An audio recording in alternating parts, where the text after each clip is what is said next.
కష్టాలనేవి మనుషులకే వస్తాయి. రాళ్ళు రప్పలకి, చెట్లకి, పొట్లకి రావు. 24 గంటలు అన్ని కష్టాలు నాకే వచ్చాయని కుంగిపోకూడదు. ధైర్యంతో ప్రయత్నం చేయాలి, విజయం సాధించాలి.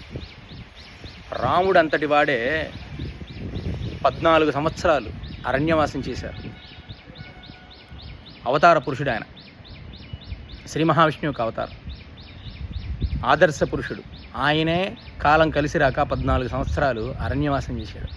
పాండవులు 12 సంవత్సరాలు వనవాసం చేశారు కాలం కలిసి రాక. ఎప్పుడూ కూడా వాళ్ళ లక్ష్యాన్ని వాళ్ళు విడిచిపెట్టలేదు. కష్టాలు వచ్చాయి కదా అని చెప్పి కుంగిపోలేదు. ధైర్యంతో వాళ్ళ లక్ష్యం సైడు ప్రయత్నం చేసి సక్సెస్ సాధించారు. ఇప్పుడు కూడా ఎన్ని కష్టాలు వచ్చినా మన లక్ష్యాన్ని మనము ఎప్పుడు కూడా విడిచిపెట్టకూడదు. ప్రయత్నం చేయాలి, ప్రయత్నం చేస్తూనే ఉండాలి. కసితో సక్సెస్ సాధించాలి.